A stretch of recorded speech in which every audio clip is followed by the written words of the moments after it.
NEET की तैयारी कर रहे हैं और कंफ्यूज्ड हैं कि कौन सी किताबें पढ़ें, तो आज मैं आपको बताऊंगा कि बायोलॉजी, फिजिक्स और केमिस्ट्री में कौन कौन सी बेस्ट बुक्स जिनसे आप 650 प्लस स्कोर कर सकते हैं। हेलो स्टूडेंट्स, आज हम बात करेंगे कुछ इम्पॉर्टेंट बुक्स के बारे में जिसमें बच्चों को अक्सर डाउट रहता है कि नीट एग्ज़ाम के लिए कौन कौन सी बुक प्रेफर की जाए। तो सबसे पहले इसमें हम लोग बात करते हैं बायोलॉजी बुक्स की। बायोलॉजी जो है ये सबसे ज़्यादा स्कोरिंग सब्जेक्ट है।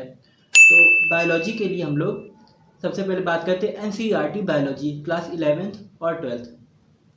एनसीईआरटी बायोलॉजी ये बेसिक के लिए बहुत अच्छी बुक है। इससे आपको अच्छी बेसिक अंडरस्टैंडिंग हो जाएगी और डायरेक्ट एनसीईआरटी के क्वेश्चन जो है एनसीईआरटी से डायरेक्ट क्वेश्चन भी पूछे जाते हैं। तो एनसीईआरटी एक तरह से आपके लिए बाइबल की तरह काम करेगी, जिससे आपको एग्ज़ाम में काफ़ी हेल्प मिलेगी। तो कम से कम आपको 5 से 7 बार जो है 5 से 7 बार एनसीईआरटी का रिवीजन करना है। नेक्स्ट है MTG NCERT at your finger tips. तो MTG की बुक्स होती हैं, ये भी काफ़ी अच्छी होती हैं ऑब्जेक्टिव के प्रैक्टिस के लिए। तो आप ऑब्जेक्टिव की प्रैक्टिस के लिए MTG प्रेफर कर सकते हैं।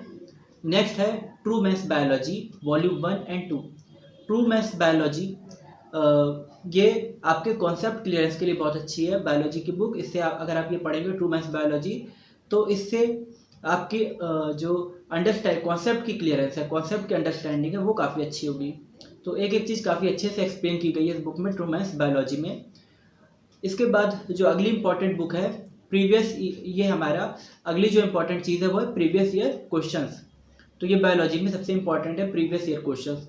जितने ज़्यादा प्रीवियस ईयर क्वेश्चंस की प्रैक्टिस की जाएगी तो उतना अच्छा रिजल्ट आपको देखने को मिलेगा।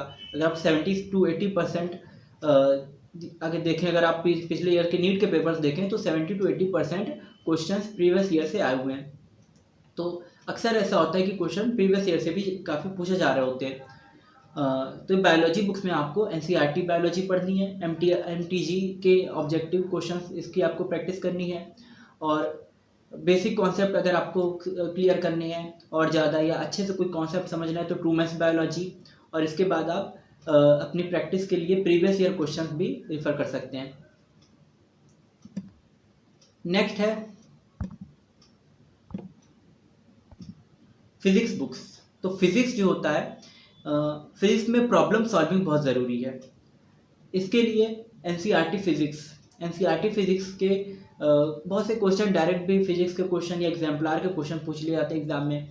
तो एनसीईआरटी फिजिक्स इसके क्वेश्चन जो है, इसके एक्सरसाइज के जो क्वेश्चंस होते हैं या इसके इन लेसन जो क्वेश्चन होते हैं, लेसन के बीच बीच से जो क्वेश्चंस होते हैं, तो उनकी प्रैक्टिस करना काफ़ी ज़रूरी है, क्योंकि अक्सर उनमें वैल्यूज़ वगैरह बदल के वो भी एग्जाम में पूछ लिए जाते हैं।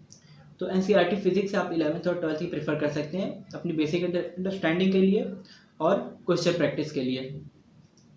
नेक्स्ट है एच सी वर्मा। कॉन्सेप्ट अगर आपको अच्छे से समझना है, अच्छे से एक कॉन्सेप्ट क्लियर करना है, तो इसके लिए आप फिजिक्स की बुक के लिए एच सी वर्मा की बुक, आप एच सी वर्मा एक ऑथर हैं तो इनकी बुक आप कॉन्सेप्टम ऑफ फिजिक्स करके आती है, तो इस तरह की बुक आप प्रेफर कर सकते हैं। ये भी काफ़ी अच्छी होती है फिजिक्स की प्रैक्टिस के लिए, concept of physics. Next third book है DC पांडे की ऑब्जेक्टिव फिजिक्स। तो ये DC पांडे एक राइटर हैं, इनकी भी आती है ऑब्जेक्टिव फिजिक्स, इनकी आती है। इसमें ऑब्जेक्टिव क्वेश्चन है, तो प्रैक्टिस के लिए, क्वेश्चंस की प्रैक्टिस के लिए DC पांडे की जो ऑब्जेक्टिव फिजिक्स है ये भी काफ़ी आपके लिए हेल्पफुल रहेगी। इसके बाद है 4th नंबर पे PYQ। तो PYQ अगेन फिजिक्स में भी आपका PYQ प्रैक्टिस बहुत ज़रूरी है। बहुत से क्वेश्चन जो होते हैं ये PYQ से पूछे जा रहे होते हैं। तो आपको फिजिक्स की इन बुक्स के साथ साथ PYQ की भी काफ़ी प्रैक्टिस करनी है। नेक्स्ट हमारी है बुक्स, इसमें केमिस्ट्री बुक्स। तो केमिस्ट्री बुक्स की अगर हम बात करें तो केमिस्ट्री को आपको 3 पार्ट में डिवाइड करके पढ़ना है। केमिस्ट्री को आपको 3 पार्ट में डिवाइड करके पढ़ना है। एक पार्ट है फिजिकल केमिस्ट्री, एक है इनऑर्गेनिक केमिस्ट्री और एक है ऑर्गेनिक केमिस्ट्री। तो ये 3 पार्ट में आपको डिवाइड करके केमिस्ट्री जो है इसको पढ़ना है। तो केमिस्ट्री के लिए आप एनसीईआरटी प्रेफर कर सकते हैं। एनसीईआरटी काफ़ी लाइन टू लाइन क्वेश्चन इससे पूछे जाते हैं, एनसीईआरटी से लाइन बाय लाइन इससे क्वेश्चंस आते हैं एग्जाम में, तो एनसीईआरटी आप प्रेफर कर सकते हैं। और एनसीईआरटी के अलावा फिजिकल केमिस्ट्री पी बहादुर की ये ऑथर है, इनकी बुक आती है फिजिकल केमिस्ट्री की। तो ये भी बुक आप प्रेफर कर सकते हैं केमिस्ट्री के लिए। अगर आप नीट एग्ज़ाम की तैयारी करना है और आपको केमिस्ट्री पढ़ना है तो ये फिजिकल केमिस्ट्री की जो पी बहादुर की फिजिकल केमिस्ट्री बुक है ये भी काफ़ी अच्छी रहेगी। इसके बाद है ऑर्गेनिक केमिस्ट्री की बुक MS चौहान की। तो MS चौहान की बुक जो है ऑर्गेनिक केमिस्ट्री के प्रॉब्लम्स की प्रैक्टिस करने के लिए, उसके क्वेश्चंस की प्रैक्टिस करने के लिए काफ़ी अच्छी रहती है organic chemistry MS Chauhan. Next है MCQ MTG फिंगर टिप्स। तो MCQ अगेन इसमें MTG फिंगर टिप्स से ये भी प्रैक्टिस करना काफ़ी ज़रूरी है इसके MCQs, क्योंकि डायरेक्ट NCERT बेस्ड MCQs होते हैं फिंगर टिप्स में। MTG की जो फिंगर टिप बुक्स आती हैं तो इसमें ऑब्जेक्टिव खासकर अगर आपको प्रैक्टिस करनी है MCQs की प्रैक्टिस करनी है तो MTG फिंगर टिप से कर सकते हैं। इससे आपकी NCERT पे कमांड अच्छी होगी। तो केमिस्ट्री की बुक के लिए आप NCERT पढ़ सकते हैं। NCERT कंपलसरी है भी पढ़ना, लाइन बाय लाइन इसके क्वेश्चन बनते हैं। दूसरा है फिजिकल केमिस्ट्री पी बहादुर की फिजिकल केमिस्ट्री, कॉन्सेप्ट क्लियर्स के लिए बहुत अच्छी बुक है। ऑर्गेनिक केमिस्ट्री MS चौहान, ये भी आपके ऑर्गेनिक केमिस्ट्री के कॉन्सेप्ट की अंडरस्टैंडिंग के लिए काफ़ी अच्छी है।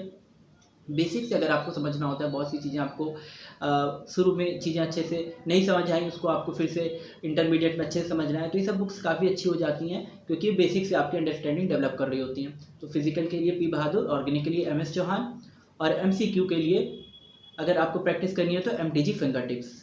नेक्स्ट बुक आती है इसमें केमिस्ट्री के बाद, हाँ ये तीनों बुक हो गई आपकी बायोलॉजी की, बायोलॉजी की, फिजिक्स की और केमिस्ट्री की।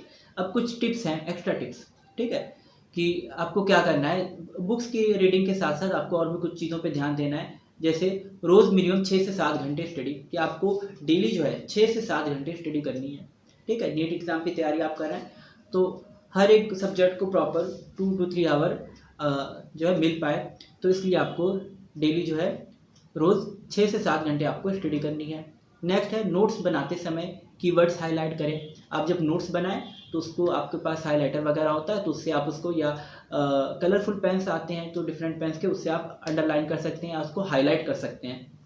नेक्स्ट है हर चैप्टर के बाद MCQ सॉल्व करें, और हर चैप्टर, जब कोई एक चैप्टर कंप्लीट हो जाता है तो उसके MCQ की प्रैक्टिस, यहाँ पे भी हम ये करा रहे हैं, जब चैप्टर कंप्लीट हो रहा है तो MCQ की प्रैक्टिस करा रहे हैं, क्योंकि ये ऑब्जेक्टिव पेपर है, नीट का पेपर जो है, तो इसमें ज़्यादा MCQ पूछ जाते हैं। तो अगर आपकी प्रैक्टिस अच्छी रहेगी MCQ की, तभी आप एग्ज़ाम में अच्छे से अटैम्प्ट कर पाएंगे।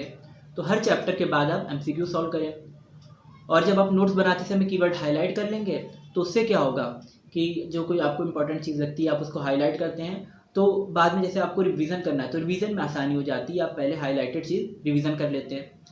मॉक टेस्ट और PYQ वीकली दें, ठीक है। आप मॉक टेस्ट वगैरह लगा सकते हैं, प्रीवियस ईयर के क्वेश्चंस प्रैक्टिस कर सकते हैं, ठीक है। इस पर भी हम सीरीज अपने चैनल पे भी मॉक टेस्ट की और प्रीवियस ईयर क्वेश्चन की सीरीज चली रही है, मॉक टेस्ट की भी सीरीज लेके आएंगे, तो उससे आपकी काफ़ी अच्छी प्रैक्टिस हो जाएगी। नेक्स्ट है NCERT को कम से कम 5 बार रिवाइज करें, 5 से 7 बार। आपको बायोलॉजी हो या फिजिक्स हो या केमिस्ट्री हो, जितनी से ज़्यादा हो सके, 5-7 बार तो नहीं है, जितना ज़्यादा हो सके उतनी बार NCERT रिवाइज करिए, क्योंकि अगर आप इन बुक्स और हैबिट्स को फॉलो करेंगे तो नीट में 650 प्लस स्कोर करना मुश्किल नहीं है। याद रखिए, मेहनत प्लस सही स्ट्रेटजी इक्वल सक्सेस। अगर ये वीडियो आपको हेल्पफुल लगे तो लाइक करें, शेयर करें और चैनल को सब्सक्राइब करना ना भूलें। All the best future doctors.